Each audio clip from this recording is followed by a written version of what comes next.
साई लीला एक आध्यात्मिक सहवास.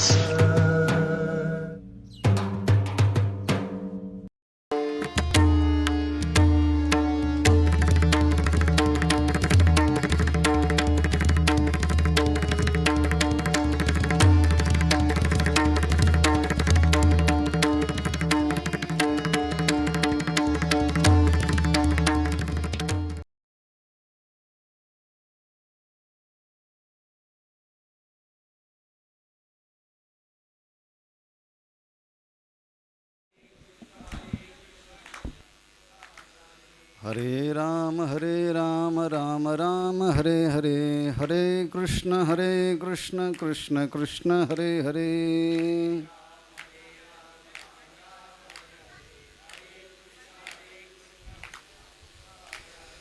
हरे राम राम राम हरे हरे, हरे कृष्ण कृष्ण कृष्ण हरे हरे.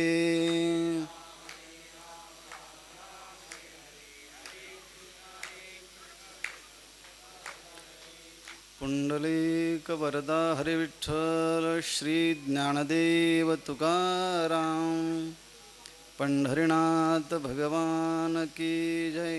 श्री संत निवृत्तीनाथ महाराज की, माऊली ज्ञानेश्वर महाराज की जय. जगद्गुरु तुकाराम महाराज, शांती ब्रह्म एकनाथ महाराज की जय.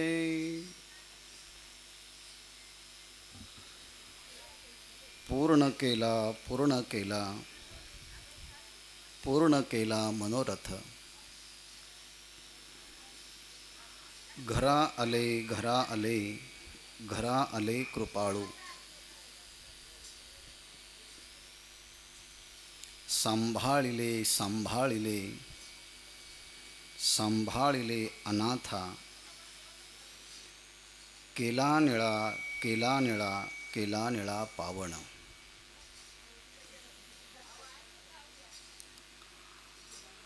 सदाशिवाचा अवतार, स्वामी निवृत्ती दातार. सकळही तीर्थे निवृत्तीचे पायी, तेथे बुडी देई माझी मना. आता मी न करी भ्रांतीचे भ्रमण, वृत्तीसी मार्जन केले असे. एकार्णव झाला तरंग बुडाला, तैसा देह झाला एकरूप. समर्थ श्री सद्गुरु चित्सूर्य निवृत्तीनाथ महाराज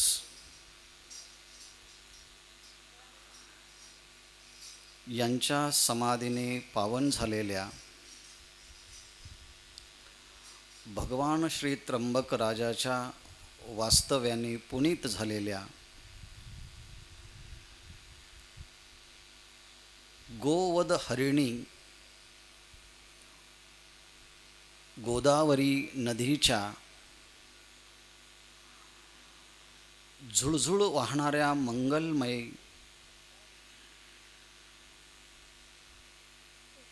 सलिलतेने मंगलमय झालेल्या ह्या त्र्यंबक नगरीमध्ये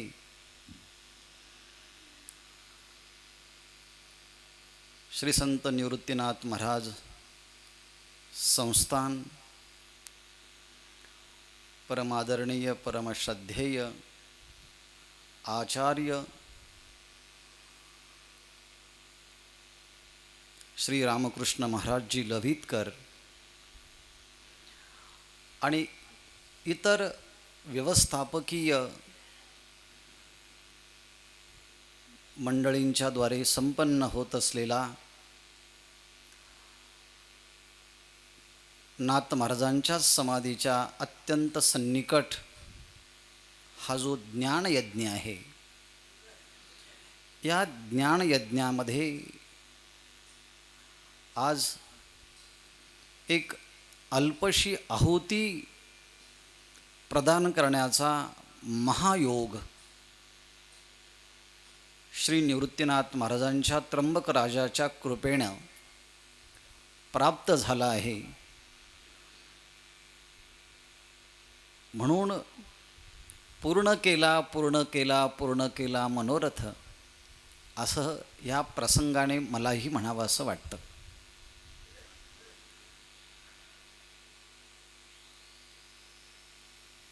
तसं पाहिलं तर आमचं सगळं बालपण, शिक्षण 10वीपर्यंत ह्या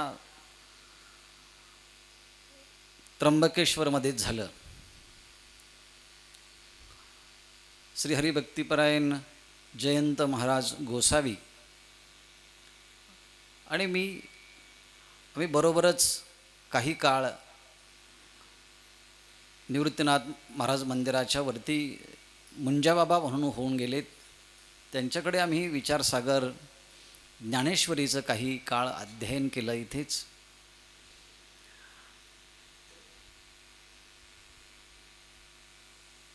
सुरेश काका आम्हाला मार्गदर्शन अधूनमधून ते करायचे. आणि जयंत महाराजांचे आजोबा श्री हरिभक्तिपरायण वैकुंठवासी गणेश महाराज गोसावी, त्यांना लोक आदराने गणू काका असं म्हणायचे. आणि हरिपाठ दत्त मंदिरामध्ये वास्तव्य असल्यामुळे हे आमचं नाथ महाराजांचं मंदिर म्हणजे घरासारखंच असायचं. आणि अशा ह्या समारंभामध्ये पुन्हा बोलण्याचा योग येतो, ती नाथांची एक अलौकिक कृपाच आहे असं म्हणावं लागेल. फार प्रस्तावनेमध्ये इतस्ततः विस्तार न करता दिलेल्या विषयावरती वक्त्याने बोलावं अशी श्रोत्यांची अपेक्षा असते. आणि वक्तव्यात जो वक्ता असतो त्याचं कर्तव्य असतं. श्रोत्यांची अपेक्षा आणि वक्त्याचं कर्तव्य ह्या दोन गोष्टी गृहीत धरूनच त्या कार्यक्रमाचं आयोजन केलेलं असतं. आणि म्हणून आजचा जो विषय दिला आहे, ज्या विषयावरती मी बोलावं तो विषय आहे केला निळा पावन.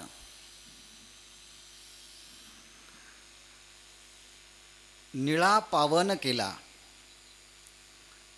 निळोबरायांचं वारकरी परंपरेमध्ये एक अनन्यसाधारण असं महत्त्व आहे. वारकरी परंपरेमध्ये, कीर्तन परंपरेमध्ये विशेषतः ज्या अभंग संहितेचं एक प्रकारचं अवलोकन करून त्या अभंगाच्या वरती कीर्तन करण्याच्या ज्या पद्धती आहेत, त्या प्रबोधन, प्रचार प्रसार आणि प्रबोधन करण्याच्या ज्या काही कीर्तनकारांच्या पद्धती, अभंग घेऊन त्यावरती निरूपण करण्याच्या ज्या पद्धती आहेत, त्या पद्धतीतलं शेवटचं मानबिंदू म्हणून सद्गुरुनिष्ठ आणि भगवान श्री पंढरीश परमात्म्याची तदाकार वृत्ती झालेलं व्यक्तिमत्व म्हणजे श्री संत निळोबाराय महाराज यांच्यापर्यंतचा इतिहास वारकरी परंपरेमध्ये जर पाहिला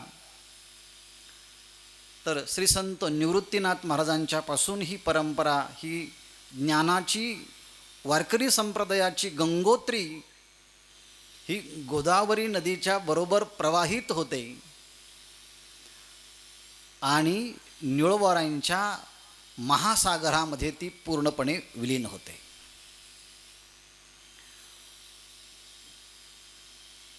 म्हणून कीर्तन परंपरेमध्ये अभंग घेणारे जे काही कीर्तनकार आहेत त्यांनी कोणते अभंग कीर्तनाकरता घ्यावेत, ही अलिखित वारकरी संप्रदायाची जी काही परंपरा आहे त्या परंपरेमध्ये श्री संत निवृत्तीनाथ महाराजांच्यापासून तर श्री संत निळोबारायापर्यंत जी काही अखिल संतांची मांदियाळी महाराष्ट्र सारस्वतामध्ये निर्माण झाली, की ज्या महापुरुषांच्या वाङ्मयामध्ये वाचे बरवे कवित्व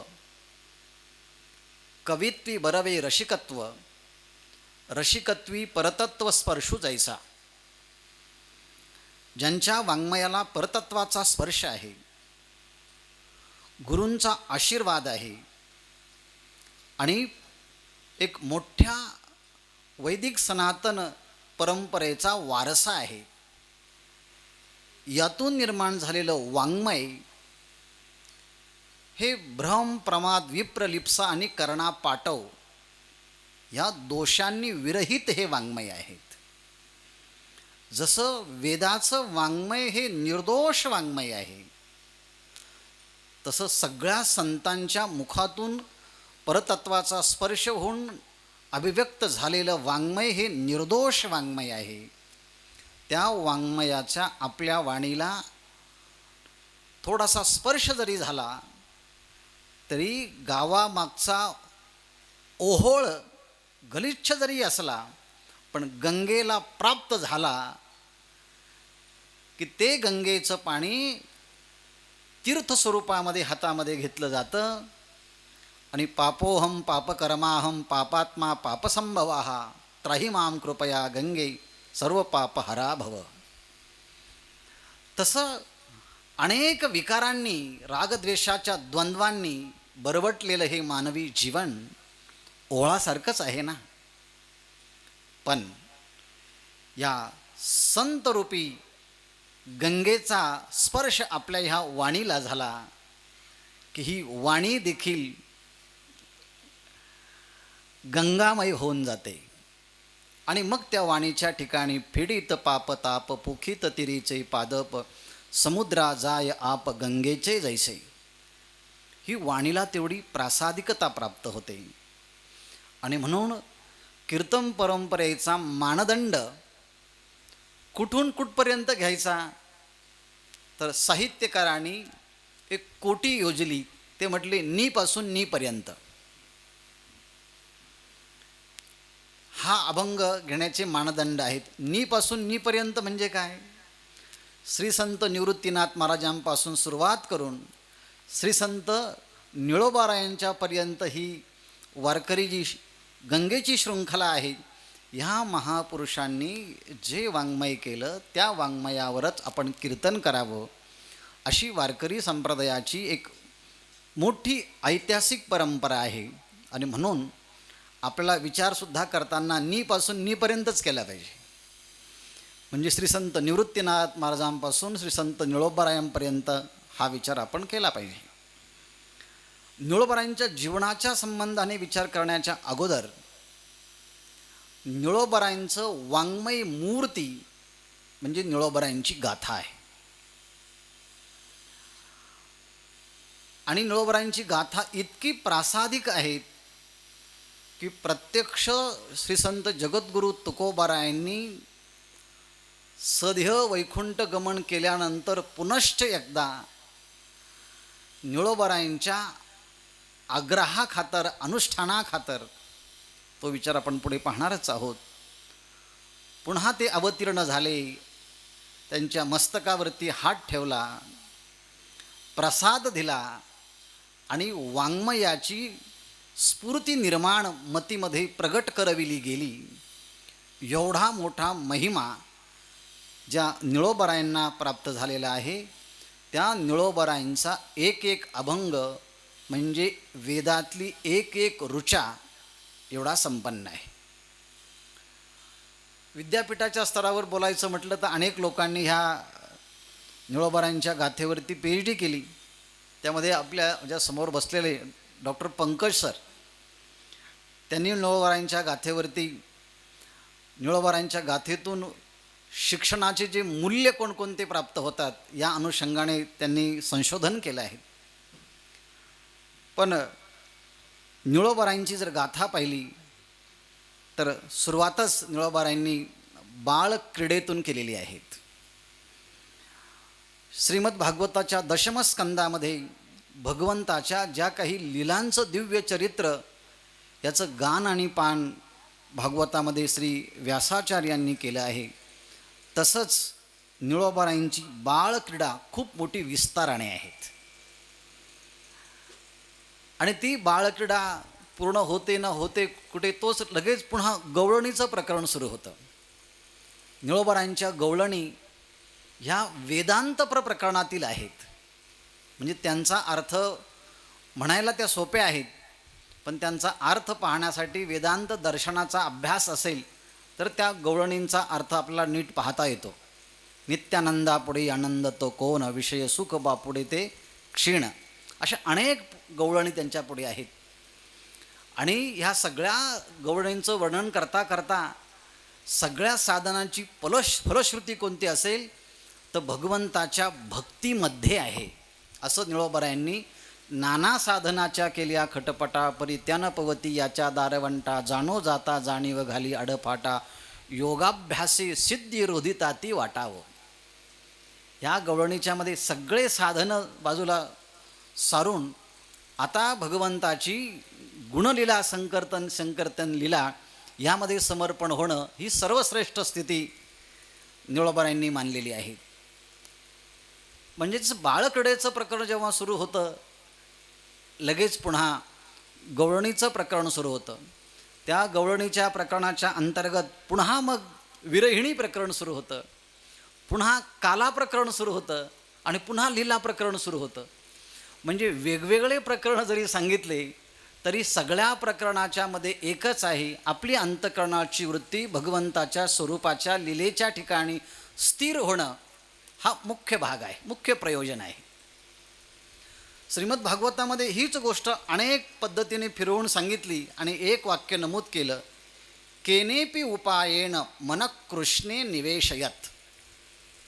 कोणत्या का उपायाने होईना आपलं मन भगवान श्रीकृष्णाच्या ठिकाणी स्थिर व्हावं. हीच गोष्ट तदाद्रष्टु स्वरूपे अवस्थानम. योगादिकांचं वर्णन करताना हीच गोष्ट पतंजली महर्षींनी सांगितली आहे.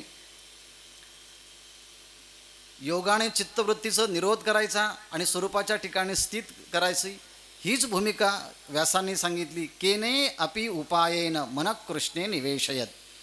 कोणत्या क उपायाने होईना आपलं मन भगवान श्रीकृष्णाच्या ठिकाणी स्थापित व्हावं.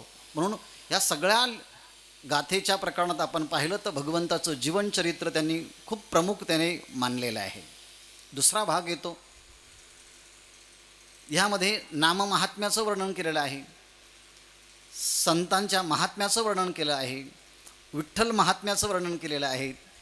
त्याचप्रमाणे भक्तवर्य निळोबारायांनी भक्त पुंडलिकाचं वर्णन केलेलं आहे आणि खूप मोठं विस्तारानं निळोबारायांनी गाथेमध्ये योगी श्री संत चांगदेव महाराजांचं चरित्र एवढं विस्ताराने कोणीही लिहिलं नाहीत किंवा सांगितलं नाहीत, तेवढं विस्ताराने वर्णन निळोबारायांनी आपल्या गाथेमध्ये केलं आहे. आणि मला वाटतं पंकज सर तुम्ही जास्त याच्यावरच मी तुमचा तो प्रबंध जेव्हा वाचत होतो त्यात तुम्ही जास्त मूल्य शिक्षणाचे जे काही पैलू आहेत ते निळोबारायांच्या चरित्रातून तुम्हाला जास्त दिसले असं मला त्यात वाटलं आहे. आणि म्हणून हाही एक त्यांचा महत्त्वाचा चांगदेव महाराजांचं जीवनचरित्र त्यामध्ये आहे. त्यानंतर ज्ञानेश्वर महाराजांचं आळंदीचं महात्म्य, ज्ञानेश्वर महाराजांचं महात्म्य, यात्री अलंका पुरा येती ते आवडते विठ्ठला पांडुरंग प्रसन्नपणे दिदले देणे ह्या ज्ञाना भुवैकुंठ पंढरपूर त्यावणी थोर महिमाया, अशा अभंगाच्याद्वारे आळंदी यात्रेचं महत्त्व, ज्ञानेश्वर महाराजांचं महत्त्व, त्रैलोक्यावरती ध्वजा फडकवण्याचं काम ह्या स्त्रीसंतांनी केलं आहे, याचंही वर्णन निळोबारायांनी केलं आहे. म्हणून निळोबारायांच्या गाथेमध्ये माऊलींचं महात्म्य आहे आणि त्याचबरोबर तुकोबारायांचं खूप वर्णन करणारे अभंग आहे. आणि शेवटी 332 ओव्यांच्या माध्यमातून जगद्गुरू तुकोबारायांच्या स्तुती निळोबारायांनी खूप चांगल्या पद्धतीने केली आहे. आणि ह्या स्तुतीची शृंखला पूर्ण करत करत त्यांनी वेगवेगळ्या शेवटी आरत्या पण लिहिल्या आहेत. त्यामध्ये भानुदासांच्या कोळी महाविष्णूचा अवतार, ही संपूर्ण प्रपंच रचना ज्यांनी त्यागून भोगली आहेत असं तुकोबारायांचं वर्णन केलेलं आहे. आणि विशेष म्हणजे निळोबारायांच्या गाथेमध्ये खेळ ह्या प्रकरणाचा खूप वेगवेगळ्या पद्धतीने उल्लेख केला आहे. जेवढे भारतामध्ये खेळ असतील त्या काळामध्ये छोटे छोटे खेळ, त्या सगळ्या खेळांचं हुतुतू, लपंडाव अशा अनेक खेळांचं वर्णन ह्या निळोबारायांच्या गाथेमध्ये आपल्याला पाहायला भेटतं. किंबहुना ते खेळ कोणते आहेत हे पाहायचं असेल तर निळोबारायांची गाथा पाहावी आणि मग त्या काळामध्ये महाराष्ट्रामध्ये कोणते घाम निघणारे खेळ होते हेही आपल्याला यातून पाहायला भेटतं आहे. अशा विविध अंगाने नटलेला निळोबारायांचा हा गाथा आहे. आणि असे निळोबाराय हे वारकरी संप्रदायाच्या मध्ये त्यांचं अग्रगणी स्थान आहे. किंबहुना कीर्तन परंपरेमध्ये त्यांच्यापर्यंतच अभंग घ्यावेत आणि त्याच्या अतिरिक्त दुसरा कोणताही कवी झाला असेल तरी त्या कवीचं अभंग म्हणून घ्यायचे नाहीत किंवा आपण स्वतः रचलेले अभंग म्हणून सुद्धा घ्यायचे नाहीत. पण तसे काही प्रघात काही या महाराष्ट्रामध्ये आपाततः काही ठिकाणी दिसतो आहे. पण तो काळाच्या ओघात येतातही आणि ते मावळून जातातही. पण खऱ्या परंपरेमध्ये हा मानदंड हा मानला जातो. म्हणून निळोबारायांच्या तत्त्वज्ञानाचा भाग जर आपण पाहिला तर त्यामध्ये कर्माचा विचार आहे, उपासनेचा विचार आहे, नामाचा विचार आहे, ज्ञानाचा विचार आहे. किंबहुना वेदामध्ये जे कर्म, उपासना आणि ज्ञान या त्रिवेणी संगमाच्या बरोबर पंचम पुरुषार्थ जो मोक्ष, भक्ती, मोक्षाच्या नंतर की जो मोक्ष ह्या भक्तीच्या वाटेवरती ह्या संतांनी आणला आणि तो जगाला भक्तीच्या माध्यमातून दिला. हा पंचम पुरुषार्थाचं वर्णन म्हणजे भक्तीचं वर्णनसुद्धा निळोबारायांनी आपल्या गाथेमध्ये अतिशय बहारदारीने वर्णन केलेलं आहे. असा हा वाङ्मयी मूर्ती ही निळोबारायांची गाथा. त्या गाथेमध्ये अनेक जे प्रकरणं आहेत त्या प्रकरणामध्ये संत प्रकरण आहेत आणि त्या संत प्रकरणामध्येच हा अभंग आहे. पूर्ण केला पूर्ण केला पूर्ण केला मनोरथ. या अभंगावरती आपण बोलणारच आहोत. पण तत्पूर्वी निळोबारायांचं जीवनचरित्रसुद्धा पाहणं अत्यंत आवश्यक आहे. कारण पवित्र ते कुळ पावन तो देश, जेथे हरीचे दास जन्म घेती. भगवत भक्त ज्या ठिकाणी जन्माला येतात तो देश, ते कुळ हे मंगलमय आणि पवित्र असतं. किंबहुना याचा असाही अर्थ करायचा, जिथे संत जन्म घेतात, अवतार घेतात, त्यांच्या येण्याने ते कुळ आणि तो देश, तो परिवार हा मंगलमय होतो. दोन्ही पक्षपायी उद्धरती अशी नाममहात्म्याची ख्याती ज्ञानोबारायांनी हरिपाठामध्ये सांगितली. असा भगवत भक्त आला की त्या पूर्वजांना असं वाटतं, बरं झालं पूर्वजा वैकुंठ मार्ग सोपा. आपल्याला आता वैकुंठाला जाण्याकरता मार्ग सोपा झाला आहे. कुटुंबियांना वाटतं बरं झालं मातृपितृ भ्राता सगोत्र अपार चतुर्भुजनवर होऊनी ठेले. त्या परंपरेला वाटतं बरं झालं त्यामुळे त्याची कुळ आणि तो परंपरा ही शुद्ध आणि पावन बनते आणि त्यानेही साधना करून त्याने स्वतःचा देहही मंगलमय केलेला असतो. हरिपाठ कीर्ती मुखे जरी गाय, पवित्रची होय देह त्याचा. स्वतःचा देह नामचिंतनाने पवित्र होतो.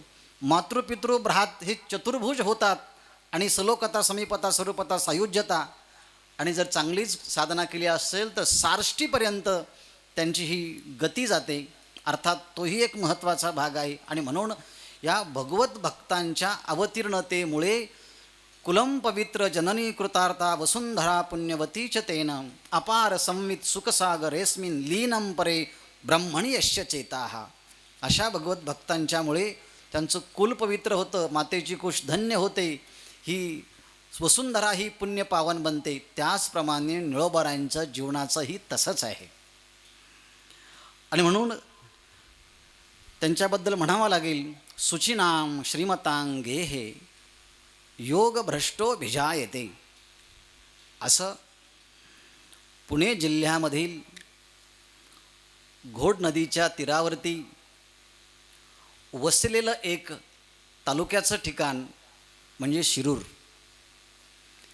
ह्या शिरूर गावचं अनेक वैशिष्ट्य म्हणजे ज्या दंडकारण्यामध्ये नाशिकमध्ये प्रभू रामचंद्रांचं आगमन झालं आणि तेच मर्यादा पुरुषोत्तम सीता मातेच्या शोधाकरता ज्या मार्गाने मार्गस्थ होऊन सीता मातेचा शोध करत गेले होते, त्या मार्गाने मर्यादा पुरुषोत्तम प्रभू रामचंद्र जाताना त्यांची काही दिनश्चर्या होती, काही साधना होती. मोठे माणसं सहजासहजी आपोआप मोठे होत नाही. त्यांच्या जीवनामध्ये काहीतरी साधना असतात, काही नेम असतात, काही अनुष्ठान असतं, कोणावरती तरी पराकोटीची निष्ठा असते, कोणत्या तरी संत वाङ्मयाला किंवा वैदिक वाङ्मयाला त्यांचं जीवन हे वाहिलेलं असतं.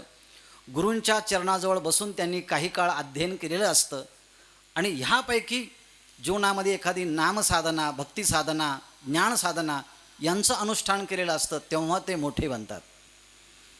तसं प्रत्यक्ष मर्यादा पुरुषोत्तम प्रभू रामचंद्रांचं जीवन पाहिलं तर सकाळी उठल्यानंतर प्रातकाल उठके रघुराई, सकाळी लवकर उठावं, स्नान करावं आणि भगवान शंकराची आराधना करावी, हा त्यांचा नेम होता. आणि म्हणून सकाळी उठून एक वाळूचं पिंड तयार करायचं आणि त्या पिंडाची उपासना करून पुन्हा विसर्जन करून पुढच्या मार्गाने मार्गस्थ व्हायचे. पण एखाद्या दिवशी असं झालं, घाई गर्दीमध्ये वाळूची पिंड तयार केली आणि तिचं विसर्जन न करताच पुढचा प्रवास सुरू झाला. असंच एक प्रभू रामचंद्राने स्थापन केलेलं एक वाळूचं लिंग तसंच राहिलं आणि त्याची मूर्ती तशीच राहिली. पुढे ते मंदिरामध्ये त्याची प्रतिष्ठापना केली. असं रामलिंगाचं स्थान म्हणजे या शिरूरमध्ये होतं. आणि ह्या शिरूरमध्ये कुलकर्णीपद हे ज्यांच्याकडे होतं असे मुकुंद पंत आणि लक्ष्मीबाई असे एक आदर्श दाम्पत्य, ज्यांनी ह्या रामलिंगाची उपासना खूप वर्षभर केली. कुलकर्णीपद त्यांच्याकडे होतं, साधन संपत्ती मुबलक होती, पण संपत्ती जरी असेल आणि संतती नसेल तर संपत्तीयुक्त आणि संतती विरहित असणारे माणसं संततीच्या प्राप्तीकरता किती प्रयत्न करतात. या ग्रस्त आश्रमातील लोकांना ही संतती नसेल त्यांना जाऊन विचारा, किती खटपट आणि किती धागे दोरे गंडे दोरे करावे लागतात. पण निळोबरांचा गाथा वाचला तर म्हणावं लागेल, नेणती काही टाणाटोना नामस्मरणा वाचुनी. केवळ नामावरती निष्ठा ठेवून नाम हे सगळं काही करू शकतं. काय नव्हे केले एका चिंतिता विठ्ठले, एवढा हा नामाचा महिमा आहे. परंतु या मुकुंद पंतांनी आणि श्री लक्ष्मी मातेने खूप मोठी उपासना केली, संतती नाही म्हणून देवाजवळ प्रार्थना केली की एवढी मोठी संपत्ती आहे पण याला वारसा हक्क मिळण्यासाठी देवा कोणीतरी सुपुत्र द्यायला पाहिजे. प्रत्यक्ष भगवान शंकर त्यांच्या स्वप्नामध्ये गेले. 12 वर्षाची तपश्चर्या झाल्यानंतर, म्हणजे ग्रस्त आश्रमामध्ये प्रवेश करताना किती प्रकारची जमीन आपली ही सुपीक करावी लागते, तेव्हा शुद्ध बीजापोटी फळे रसाळ गोमटी अशा प्रकारे ही धारणा ही होत असते. म्हणून जास्तीत जास्त स्वतःचं शुद्धीकरण झालं की पवित्र जीवात्मे त्याची वाट पाहतात. आपल्याला सुचिनाम श्रीमतांगे हे योगभ्रष्टो बीजायते या न्यायाप्रमाणे प्रत्यक्ष भगवान शंकराने स्वप्नामध्ये येऊन सांगितलं की अत्यंत गुरुनिष्ठ असणारे भगवत भक्त तुमच्या पोटी जन्माला येतील आणि त्यांचं नावसुद्धा आधीच सांगून ठेवलं की नीलकंठ ठेवा. आणि म्हणून निसर्गाच्या नेमाप्रमाणे कालाच्या ओघामध्ये काही दिवस गेलेत आणि लक्ष्मी मातेला वारी करण्याचे डोहळे झाले. कारण गर्भाची आवडी मातेचे डोहळे, त्याप्रमाणे की वारी करण्याची, भगवत भक्तांची सेवा करण्याची, पूजा करण्याची डोहळे निर्माण झाले. आणि कालाच्या ओघामध्ये त्यांना अतिशय सुंदर, देखणा, नाजूक आणि प्रतिभावंत मुलगा जन्माला आला आणि ते म्हणजे आमचे संत श्रेष्ठ निळोबाराय. त्यांचं नाव पुढे निळकंठ ठेवलं. हे सगळं वाचत असताना माझ्या वाचनामध्ये असं गेलं की बाबा महाराज सातारकर त्यांचे आजोबा त्यांनी पिंपळनेरला मोठा सप्ताह केला आणि हा नातू आपल्याला झाला म्हणून त्यांचं नाव निळकंठ ठेवलं. त्यांच्या जीवनचरित्रामध्ये ते म्हटलं की माझं हे नावसुद्धा निळकंठ माझ्या आजोबाने तिथे सप्ताह केल्यामुळे ठेवलं. आपण त्यांना फक्त सातारकर महाराज म्हणून ओळखतो, पण त्यांनी स्वतःचं आत्मचरित्र सांगताना निळोबरांच्या जीवनचरित्राचा आणि आमच्या कुटुंबाचा किती जवळचा संबंध आहे, किंबहुना त्यांचा त्या परंपरेचा प्रभाव एवढा आहे की त्यामुळे माझं नावसुद्धा नीलकंठ ठेवलं गेलं. असं हा तो एक वेगळा परंपरेचा भाग झाला. परंतु अशा या कुटुंबाच्या मध्ये निळोबरांचा जेव्हा जन्म झाला तेव्हा 12 दिवस अत्यंत मोठा हा उत्साह केला आणि 12 दिवसानंतर तो नामकरण विधी तो पूर्णपणे पार पाडला गेला. नंतर निळोबाराय निसर्गाच्या नियमाप्रमाणे लहानचे मोठे होत गेले. प्रतिभावंत असल्यामुळे एकदा गुरुने सांगितलं की ते पटकन लक्षात राहायचं. आजकाल मुलं मोबाईलच्यामुळे इतके त्यांचं अवधान विखुरलं गेलं, त्यांना कधी कधी त्यांचं नावसुद्धा आठवत नाही. पटकन विचारलं की नाव सांगा, हां हां हां सांगतो. मग त्यांनासुद्धा स्वतःचं नाव सांगण्याकरता 1 मिनटं विचार करावा लागतो. पण निळोबरांच्या जीवनचरित्रामध्ये गुरुनी एखादं मंत्र शिकवला की ते पटकन लक्षात ठेवायचे, एवढी त्यांची एकाग्रता आणि अवधानता ही महत्त्वाची होते. लहानचे मोठे होत गेले निळोबाराय आणि मुकुंद पंतांनी आपली सगळी जबाबदारी, हे जे कुलकर्णी पद होतं, हिशोब तपासण्या सगळ्या गोष्टीचं पूर्णपणे जे काही व्यवहार होता तो सगळा व्यवहार निळोबारायांच्याकडं सुपूर्त केला. निळोबारायसुद्धा अत्यंत सचोटीने तो सगळा व्यवहार पाहत होते. पण काळाच्या ओघामध्ये काही काळ गेल्यानंतर पितृछत्र हरवलं गेलं आणि मग तरी त्यांची ही साधना चालूच होती. कोणत्याही काळामध्ये, कोणत्याही युगामध्ये, कोणत्याही कालखंडामध्ये जेव्हा महापुरुष जन्माला येतात तेव्हा ते भगवंताचे प्रिय तर होताच होतात, पण त्या काळामध्ये त्यांना ओळखणारे लोक फार कमी असतात. त्यांच्या विरोधामध्ये जाणारेच लोक जास्त असतात. कारण कोणत्याही महापुरुषाला ओळखण्याकरता तेवढ्या योग्यतेचा माणूस असावा लागतो, तेव्हाच ते कळतात. तुका म्हणे अंगी व्हावे ते आपण, तरीच महिमान येईल कळो. म्हणून मोठ्या पुरुषांना आयुष्यभर अवहेलना सहन करावी लागते, कारण त्यांना समजणाऱ्या योग्यतेचे माणसंच जवळ नसतात. बाबांना चांगलं माहिती आहे की त्यांच्या योग्यतेचे माणसं ते भेटणारच नाही. आपल्याला वाटतं की ते इथे सप्ताह करतात, पण पुणे विद्यापीठात गेलं की वाटतं ते प्रोफेसर आहेत, काही लोकांना वाटतं ते लेखक आहेत, काही लेखांना वाटतं ते कवी आहेत, काही लेखांना वाटते समाज प्रबोधक आहेत, काही लेखांना वाटतं ते लोकांना वाटतं महामंडलेश्वर आहेत. अशा अनेक पैलू, त्याला मल्टी डायमेन्शनल पर्सनॅलिटी असं म्हणतात, बहुआयामी व्यक्तिमत्व. आणि हे मल्टी डायमेन्शनल पर्सनॅलिटी असणारे जे माणसं आहेत ना, त्यांना लोक ओळखत नाही आणि म्हणून कधी कधी त्यांना मारतात सुद्धा. अहिंसेचं तत्त्व प्रदान करणाऱ्यांना शेवटी गोळ्याच खाव्या खायला लागलं ना. सोल इज इमॉर्टल असं सॉक्रेटिस म्हणायला लागलेत, पण त्यांना विशेष प्यावं लागलं ना, म्हणून मोठे लोक ओळखू येत नाही. म्हणून निळोबाराय देखील भगवंताची शिवलिंगाची अत्यंत चांगल्या पद्धतीची उपासना, रामलिंगाची उपासना करायचे. परंतु तत्कालीन लोकांना त्यांना बरं वाटलं नाही, त्यांच्या विरोधामध्ये काही तक्रार केल्या.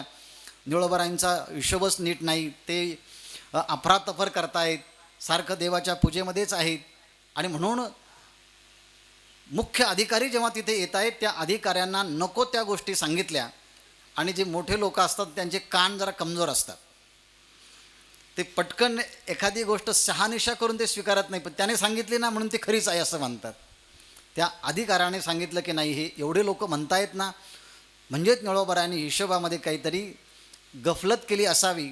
आणि निळोबाराय रामलिंगाच्या उपासनेमध्ये, पूजेमध्ये तद्रूप असताना तिकून अधिकाऱ्याचा फोन आला की तुम्हाला पटकन बोलवलं आहे, ताबडतोब या. तो अधिकारी धावत पळत येतो, चला तुम्हाला बोलवलेलं आहे. परंतु निळोबारांची पत्नी श्रीमती मैनाबाई त्या म्हटल्या, हळू बोला, महाराजांची उपासना चालू आहे, साधना चालू आहे. पण अधिकाऱ्यांना फक्त अधिकारच माहिती असतो, परंपरा आणि वारसा माहितीच नसतो. म्हणून प्रत्येक प्रशिक्षक जेव्हा तो लोकशिक्षक जेव्हा होतो ना, तेव्हा त्यांना त्या परंपरेचा अभ्यास असायला पाहिजे. आणि UPSC MPSCमध्ये हा सगळा अभ्यास असतोच, पण एकदा पदावरती मनुष्य बसला की ती परंपरा विसरून जातात आणि पायात चपला घालून तिथपर्यंत पोहोचतात. हा तो वेगळा भाग आहे. याचं कारण एक आहे की तिथपर्यंत जाताना आपल्याला अधिकाराचं भान जसं असावं लागतं ना, तसं आपल्या संस्कृतीचं मान आणि भान असावा लागतो. परंतु त्यांनी तो ऐकला नाही. मोठमोठ्या आवाजाने बोलत अर्वाच्य शब्दांचा प्रयोग करत निळोबारायांना आपल्या स्वस्थानावरून उठावं लागलं. आणि अतिशय वाईट वाटलं की भजनामध्ये विक्षेप होणं हे मरणासारखंच दुःख आहे. तुकोबारायांची उक्ती आहे तशीच. आणि म्हणून निळोबारायांना राग येत नाही, पण भजनामध्ये विक्षेप आला म्हणून राग आला आणि त्यांनी सगळं दप्तरची दप्तर त्यांच्या हाती स्वाधीन केलं. पण करताना माझ्यात काही चूक तर नाही ना. 5 पैशाची किंवा आत्ताच्या भाषेमध्ये कवडी इतकीसुद्धा चूक नव्हती आणि सगळं दप्तर सुपूर्त केलं. ह्या जीवनचरित्राचं अवलोकन करत असताना तुकोबारायांच्या जीवनचरित्राची आठवण होते. दुष्काळ पडला, कर्जाच्या वह्या त्यांनी आपल्याकडे जे होत्या त्या नदीमध्ये बुडवून टाकल्या. पण निळोबारायांच्या जीवनचरित्राच्या मध्ये साम्य असं आहे की त्यांनी सगळं दप्तर जे होतं ते परत त्या अधिकाऱ्याला देऊन टाकलं. एवढंच नाही, आपलं राहतं घरसुद्धा एका ब्राह्मणाला हातामध्ये पाणी घेऊन संकल्पाच्या माध्यमातून ते घरसुद्धा दान करून टाकलं. आणि फक्त एका वस्त्रानिशी शिरूर ह्या नगरातून हे पतिपत्नी निघाले तर थेट चालत चालत चालत चालत पराशर नगरी, ज्याला आजच्या तालुक्याचं पारनेर ठिकाण आहे, या पारनेर ठिकाणी गेले. आणि तिथे ब्राह्मणांचं एक मोठा परिवार, त्या वेगवेगळ्या प्रकारचे ब्राह्मण राहायचे. त्या ठिकाणी मग ते पुराण श्रवण करायचे, संकीर्तन श्रवण करायचे, संध्या करायचे. संध्याकाळी सकाळी नामचिंतन करून मधुकरीवरती, भिक्षावरती ते उपजीविका करायचे. आणि ह्या भिक्षेवरती उपजीविका करत असताना बराच काळ लोटला गेला आणि त्यांना त्याच कालावधीमध्ये श्री संत संतोबा पवार यांची भेट झाली. श्री संतोबा पवार म्हणजे अंतःकरणामध्ये भक्ती, वैराग्य, ज्ञान, उपासना, वारीच्या विषयी निष्ठा, हे सगळे मूल्य ज्यांच्याकडे हे पूर्णत्वाने होते, असे संतोबाजी पवार निळोबारायांना जेव्हा भेटले तेव्हा त्यांच्याही अंतःकरणामध्ये वारीची आवड निर्माण झाली, विठ्ठल भक्तीची परंपरा निर्माण झाली. आणि तिथून पुढे श्री संतोबा पवार महाराजांच्या सानिध्यामध्ये निळोबाराय जेव्हा पंढरपूरची वारी करण्याकरता निघाले, पंढरपूरला गेल्यानंतर तुकोबारायांचं चरित्र त्यांनी ऐकलं. कीर्तनाच्यामध्ये पुन्हा ते घरी आले. मग त्यांची आळंदीला जाणं झालं, देहूला जाणं झालं, पुन्हा आपल्या पिंपळनेरला येत येत ते पुन्हा पारनेरला यायची. ह्या पद्धतीने वारीची परंपरा सुरू झाली. आणि ही वारीची परंपरा सुरुवात होत असताना ते नेहमी पिंपळनेरला एका ठिकाणी ते मुक्काम करायचे. आणि ज्या दिवशी ते पंढरपूरला निघाले त्या दिवशीच त्या पिंपळनेरमध्ये एक पाटील अतिशय आजारी पडले.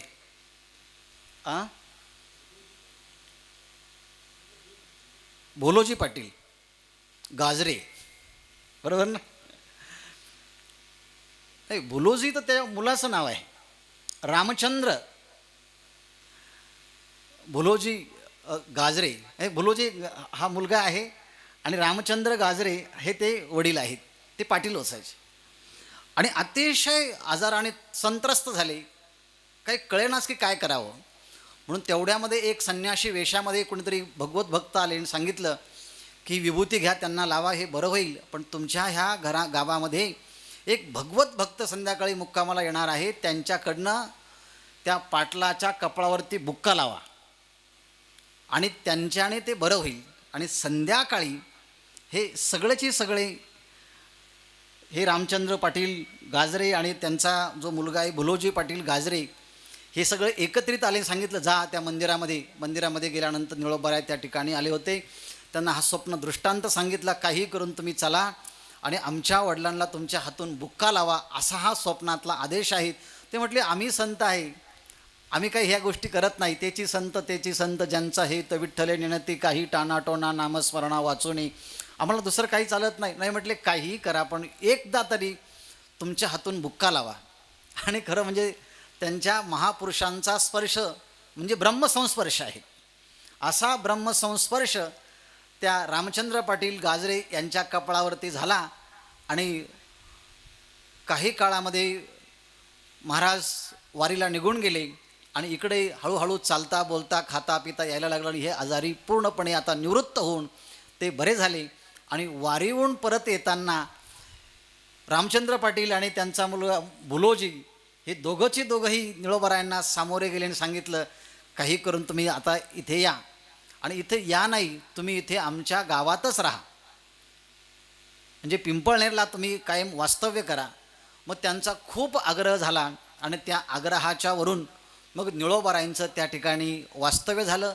त्या पाटलांनी आपल्या जमिनीचा काही भाग हिस्सा त्यांच्यासाठी सुपूर्त केला आणि तिथून पुढे मग वारीची परंपरा निर्माण झाली. आणि अशी वारी करत असताना तुकोबरायांचं जीवनचरित्र यांनी ऐकलं आणि सहजच एकदा वारी करता करता ते देहूला गेले आणि देहूला गेल्यानंतर तुकोबरायांचे जे सुपुत्र नारायण महाराज, या नारायण महाराजांची आणि निळोबारायांची भेट झाली.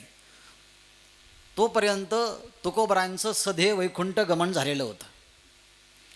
काही ठिकाणी म्हणतात की नाही, त्यांनी अगोदर वचन दिलं होतं, पण जर जन्माचा काळ आपण पाहिला तर भाद्रपद शुद्ध नवमी सन 1675 या साली निळोबारायांचा जन्म झालेला आहे. त्याच्या अगोदरच तर महाराजांचं वैकुंठ गमन झालेलं होतं. आणि हा सगळा वृत्तांत कीर्तनाच्या माध्यमातून, नारायण महाराजांच्या माध्यमातून निळोबारायांनी ऐकला. आणि तुकोबारायांचं जीवनचरित्र जेव्हा त्यांनी ऐकलं, त्या जीवनचरित्राच्यामध्ये तुकाराम महाराज आपल्या मुलीसाठी सुद्धा परत आले होते, गवरसेठ वाणीसाठी सुद्धा परत आले होते, एकदा नाही म्हटले, संताजी महाराजांसाठी परत आले होते, दोनदा तीनदा परत आले होते. जर त्यांच्यासाठी जगद्गुरू तुकोबराय परत येऊ शकतात तर माझ्याकरता येऊ शकत नाही का? माझ्याकरता सुद्धा ते परत यायला पाहिजे.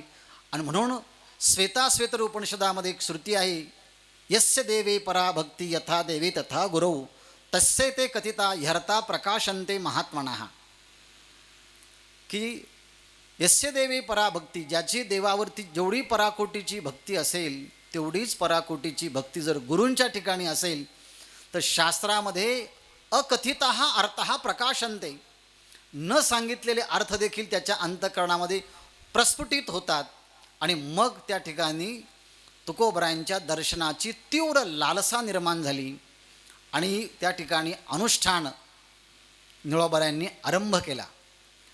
आणि निळोबारायांनी अनुष्ठान आरंभ केला तो एक दिवस नाही तर 42 दिवस त्या ठिकाणी अनुष्ठान आरंभ केला. भगवंताला वाटलं इतक्या दिवस राहणं बरोबर नाही. मग त्या अगोदरच भगवंत त्यांना भेटले आणि सांगितलं, निळोबाराय मी आलो आहे, तुम्हाला माहीत नाही मी कोण आहे, कर्तुम अकर्तुम अन्यथा कर्तुम शक्ती संपन्न आहे. येतो वा इमानी भूतानी जायन्ते येन जाताने जीवन्ते प्रयन्ते अभिसंविशन्ते तत् ब्रह्म तत् विजिज्ञासस्व. ही संपूर्ण सृष्टी ज्याच्यापासून आहे, निर्माण झाली, ज्याच्यामध्ये आहे आणि ज्याच्यामध्ये विलीन होणार आहे, असा सर्वसंपन्न परमात्मा मी आहे, डोळे उघडा तुम्ही. असं म्हटल्यावर निळोबाराय म्हणतात, तुझं लागे येथे बोलाविले कोणी, प्रार्थिल्या वाचोनी आलासी का. तुम्हाला कोणी बोलवलं या ठिकाणी? पूर्वीच्या पुराणामध्ये भक्त प्रल्हादांना काहीतरी संकट पडलं होतं, त्याच्या पित्याचं तुम्हाला उच्छेदन करायचं होतं, म्हणून तुम्हाला स्तंभामध्ये प्रगट होण्याची गरज पडली. तेवढं तर काही संकट मला नाही आहे, एवढी काही मला अडचण नाही आहे, तुम्ही येण्याचं कारण नाही आहे, मी तुम्हाला बोलवलं नाही आहे. निळोबाराय म्हणतात, तुम्हाला मी बोलवलं नाही, कशाकरता आलात? तुकोबराय म्हणतात, भगवान म्हणतात, अरे निळोबा मी कोण आहे तुम्हाला माहिती नाही आहे. वृक्षाची पान हले ज्याची सत्ता राहिली अहंता मग कोटे, भिषास्वात वात पवते. कठोपनिषदामध्ये म्हटल्याप्रमाणे ज्याच्या सत्तेने मृत्युर्धावती पंचम इति, मृत्यू देवता देखील ज्याच्या सत्तेने धावते असा मी आहे. निळोबाराय म्हणतात, निळा म्हणे आम्ही नोळखोची देवा, तुक याचा धावा करीत असो.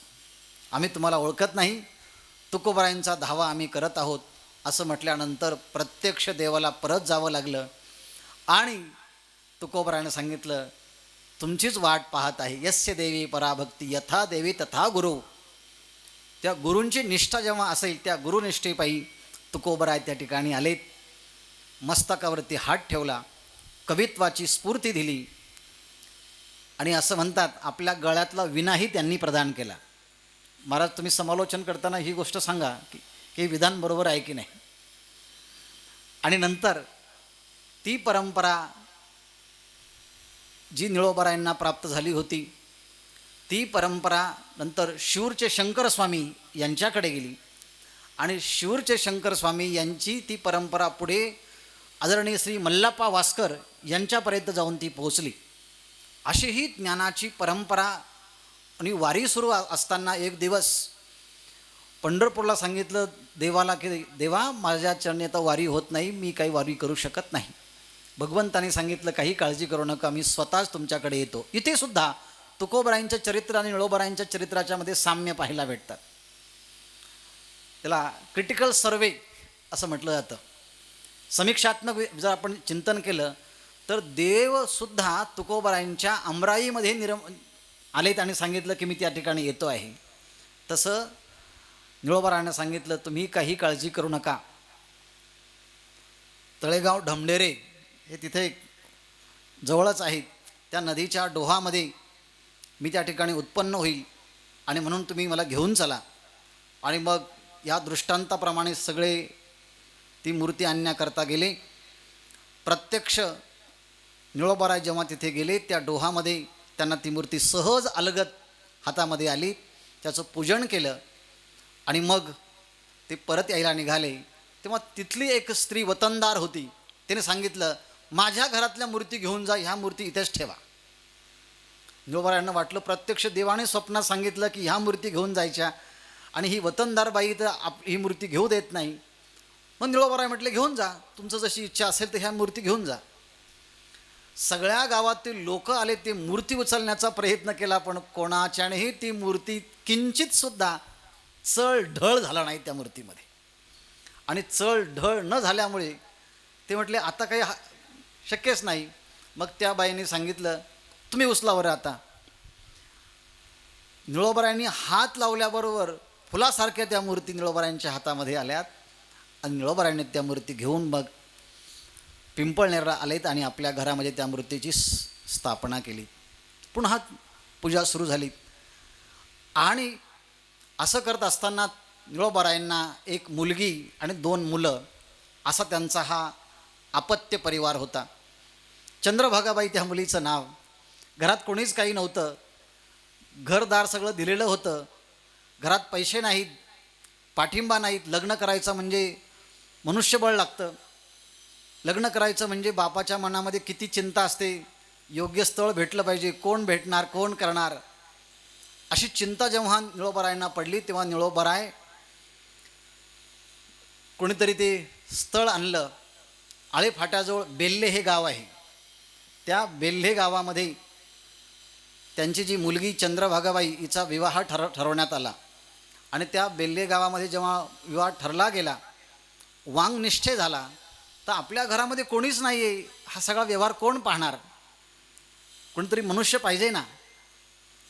तेव्हा भगवंत स्वतःच एका सेवकाचं रूप धारण करून स्वतः श्री परमात्मा त्या ठिकाणी आलेत आणि मी म्हटले मला काहीच काम नाही तुमच्या घरामध्ये, मला काम द्या.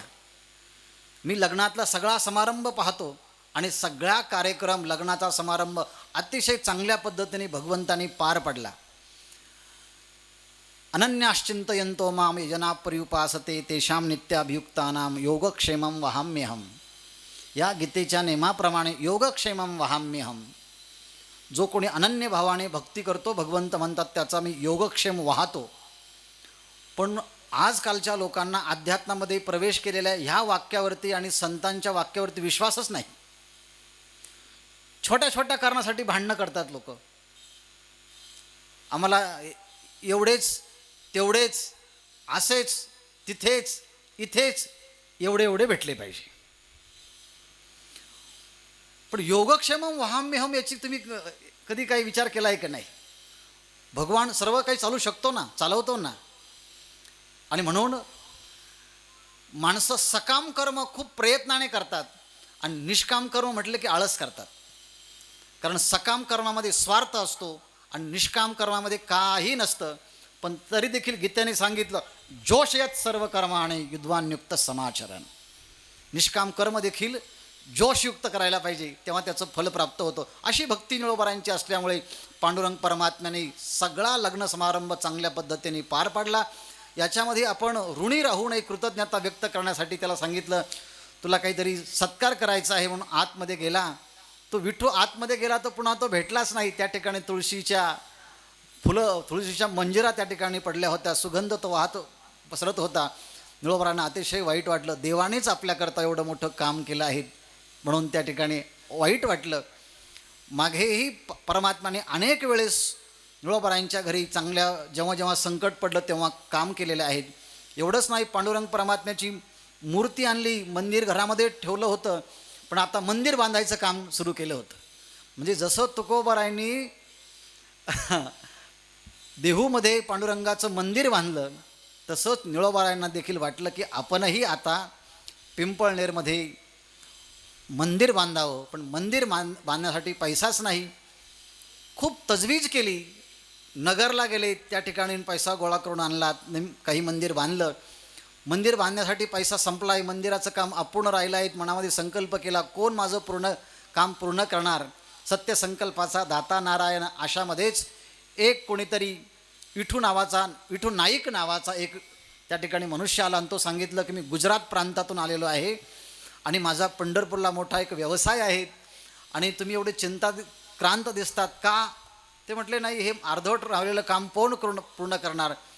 त्या विठू सेठ नाईकाने सांगितलं की मी तुम्हाला पैसा देतो, फक्त तुम्ही ॲग्रीमेंट करून द्या. आणि सगळा पैसा देवानेच देवाच्या कामाकरता सगळा पैसा दिला आणि देवानेच देवाचं मंदिर बांधून घेतलं. आणि मग मोठा समारंभ ठरला. त्या समारंभासाठी सगळ्यांना बोलवलं गेलं आणि मग सांगितलं, विठू नाईक कोणी आहे का, त्याला जाऊन विचारा. तेव्हा पंढरपूरच्या लोकांनी सांगितलं, विठू नाईक नावाचा या ठिकाणी एकही मनुष्य नाही, पंढरपूरमध्ये दुकानच नाही याचं. आणि नंतर मंदिराची प्रतिष्ठापना झाली की त्या ठिकाणी जे अग्रीमेंटचं होतं लेटर त्या ठिकाणी पडलं होतं, तुमचे पैसे पूर्ण झाले, मला मिळाले आहेत. म्हणजे देवाने देवाचं मंदिर बांधून घ्यावं, देवाने निळोबारायांच्या मुलीच्या लग्नामध्ये सगळा कारभार पाहावा आणि पदोपदी जेव्हा आठवण येईल तेव्हा निळोबारायांना कोणत्या तरी वेशामध्ये सगळ्या इच्छा पूर्ण करण्याचं काम निळोबारायांचं देवाने केलं. आणि हे सगळं पाहिल्यानंतर निळोबारायाला वाटलं, माझ्याकडनं एवढा परमार्थ झाला नाही, साधना घडली नाही, गुरुसेवा घडली नाही, पण देवाने सगळं माझ्यासाठी केलं आहे. आणि त्यामुळे माझं जीवन जर म्हटलं कसं आहे, तर मी आता असंच म्हणेल, पूर्ण केला मनोरथ. आता माझ्या संसाराचे आणि परमार्थाचे सगळे मनोरथ आता माझे पूर्ण झालेले आहेत. आता मला कोणतीच इच्छा राहिली नाही. आणि कसा पूर्ण झालो आहे म्हटले, पूर्णमदः पूर्णमिदं पूर्णात पूर्णमुदच्यते पूर्णस्य पूर्णमादाय पूर्णमेवावशिष्यते. पूर्णातून पूर्ण काढून घेतला किंवा पूर्णात पूर्ण टाकलं तर पूर्ण तसंच राहतं, त्यालाच परिपूर्ण असं म्हणतात. तसं भिद्यते हृदय ग्रंथी छिद्यन्ते सर्व संशया, या न्यायाप्रमाणे सगळं संशय निरसन झाला, परमात्म्याची प्राप्ती झाली. आणि म्हणून आज माझं जीवन परमात्म्याने पूर्ण केला मनोरथ. आणि आज मंदिर बांधण्याच्या निमित्ताने घरा आले कृपाळू, किंवा माझी निष्ठा पाहिल्यानंतर तुकोबाराय देखील वैकुंठातून पुन्हा ह्या ठिकाणी आले. घरा आले कृपाळू. त्या कृपाळू असणाऱ्या परमात्म्याला माझी दया आली आणि ते माझ्या अंतःकरणामध्ये आले, माझ्या घरी आले, माझ्या प्रपंचामध्ये आले, माझ्या परमार्थामध्ये आले. आणि त्यामुळे घरा आले कृपाळू आणि त्यांनी माझा सांभाळ केला. सांभाळिले अनाथा. त्यांनी परमार्थाचंही कार्य सांभाळलं आणि संसाराचंही कार्य सांभाळलं. तसा मी आता अनाथच झालो होतो, पण सनात असणाऱ्या परमात्म्याने माझ्या वरती कृपा केल्यानंतर मी आता अनाथ नाही, मी देखील आता सनात झालो आहे. आणि ह्यामुळे मला त्यांनी सांभाळ केला. सांभाळले सांभाळले सांभाळले अनाथा. आणि मग निळोबाराय म्हणतात, खऱ्या अर्थानं आज माझं जीवन मंगलमय झालं, माझं जीवन पावन झालं. आणि मग निळोबाराय म्हणतात, केला निळा केला निळा केला निळा पावन, निळा पावन केला. निळोबाराय म्हणतात की मला त्या पांडुरंग परमात्म्याने, मला त्या तुकोबारायांनी, मला त्या संतोबा पवार यांनी सगळेचे सगळे माझ्या जीवनामध्ये आले, वेळोवेळी मार्गदर्शन करत करत माझं जीवन मंगलमय बनवलेलं आहे. आणि म्हणून मी सर्वांचा ऋणी आहे. मी आता पावन आणि मंगलमय झालो आहे. निळोबारायांचं जीवन जर पाहिलं तर ते थोडंसं आग्रही दिसतात. मी असंच करणार आणि मला असंच प्राप्त झालं पाहिजे, असा आग्रह, असा उपवास, असं धरणं, ह्या मातीचे संस्कार आहे की काय, म्हणून त्या ठिकाणी अण्णा हजारे उपोषण करायला सुरुवात केली त्यांनी. मला हे असं करायचंच आणि मी हे करणारच, सरकारकडनं ते मान्य करून घ्यायला तयार झाले. याचं कारण त्या मातीतला गुण तिकडे गेला आहे. निळोबारायांनी सांगितलं ना, मला परमात्मा मला तुकोबाराय भेटलेच पाहिजे. 42 दिवस उपोषण केलं, गुरुने 13 दिवस केलं तर मी 42 दिवस करेल. आणि म्हणून धरणं धरण्याची, उपासना करण्याची, आठा धरण्याचा हा त्यांचा जो प्रयास आहे तो मातीमध्ये तो मिसळला गेला. आणि म्हणून तिकडे तशा पद्धतीचे आता माणसं पण तयार झाले आहेत. हा एक योगायोगाचा भाग असू द्या किंवा तो एक कोटी असू द्या, पण काही जरी असलं तर निळोबारायांचं जीवन हे परिपूर्ण आहे की ज्या इमारतीचा पाया ज्ञानोबारायांनी घातला, ज्या इमारतीचा विस्तार किंकर स्वरूपामध्ये नामदेव महाराजांनी केला, ज्या इमारतीचे खांब म्हणून एकनाथी भागवताच्या रूपानं नाथ महाराजांनी तो आधार दिला, ज्या इमारतीचा कळस जगद्गुरू तुकोबाराय झालेत आणि ज्या कळसावरती बहिणाबाईंनी आपली समर्पणाची पताका फडकवली, त्याच मंदिराचा गौरव श्री संत निळोबारायांनी आपल्या गुरुभक्तीच्याद्वारे आणि परमात्मा भक्तीच्याद्वारे तो करविला गेला त्यांच्याकडनं. आणि म्हणून या केला निळा केला निळा केला निळा पावण हे निळोबारायांचं जीवनचरित्र कितीही जरी गायलं गेलं तरी ते पूर्ण होणार नाही. पण गायल्यानंतर भगवंताला बरं वाटेल, तेही प्राणा परवते आवडती मज निरुते, जे भक्त चरित्रा ते प्रशंसते, यथामती यथा अवकाश. काही तत्त्वज्ञानात्मक, काही इतिहासात्मक, काही तुलनात्मक दृष्टीने संक्षिप्त दृष्टिक्षेप टाकण्याचा प्रयत्न केला. झालेली सेवा चित्सूर्य श्री निवृत्तीनाथ महाराजांच्या चरणारविंदी. आणि इथे जे ज्येष्ठ श्रेष्ठ मंडळी या ठिकाणी बसली आहेत त्यांना मी सांगावं ह्याकरता इथे अजिबात बसलो नाही. पण 1 तासाच्या निमित्तानं त्यांनी त्यांच्या आयुष्यामध्ये केलेले जप तप अनुष्ठान साधना हे परिपूर्णतेने कूर्मदृष्टीने ते माझ्याकडे पाहत होते आणि मला ते भरवीत होते. त्या निमित्तानं ते निमित्त साधून मी त्यांच्यासमोर बोललो, तुम्ही संत माझी या कडा, जिठीचा कराल बहुडा, तरी तुम्हा माने एवढा होईन मी. त्याचप्रमाणे श्रद्धेय पूजनीय बाबा या ठिकाणी बसलेले आहेत. लहानपणापासूनच त्यांचा वरदहस्त, त्यांची कृपा, त्यांचं सहकार्य आमच्यावरती आहेत. गाडेकर महाराज या ठिकाणी बसलेले आहेत. ते लहानपणापासून पाहतात, ते म्हणतील कसा बोलतोय बघा हा. अशा अनेक गोष्टींच्या भावभावना त्यांच्या अंतःकरणामध्ये येत असतील. सर्वांना अत्यंत विनम्र भावानं नतमस्तक होऊन प्रवाहित आणि प्रलंबित झालेली वाक्सरिता श्री संत निवृत्तीनाथ महाराजांच्या चरणारविंदी समर्पित करून माझ्या वाणीला ह्या ठिकाणी विराम देतो. पुंडलिक वरद हरिविठ्ठल श्री ज्ञानदेव तुकाराम माऊली ज्ञानेश्वर महाराज की जय. श्री संत निवृत्तीनाथ महाराज की जय. श्री संत निळोबा महाराज की जय.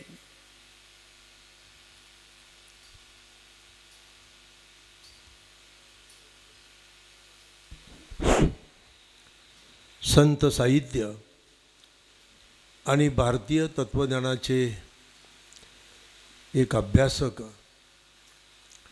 की ज्यांचं बालपण याच परिसरात गेलं. आपल्यासमोर दत्त मंदिर आहे. त्र्यंबकेश्वर या ठिकाणी त्यांनी आपलं प्राथमिक शिक्षण परिपूर्ण केलं. संत निवृत्तीनाथ महाराजांची बालपणापासूनच त्यांना सेवा घडली. इथेच राहत होते. पुढे आळंदी संस्थेमध्ये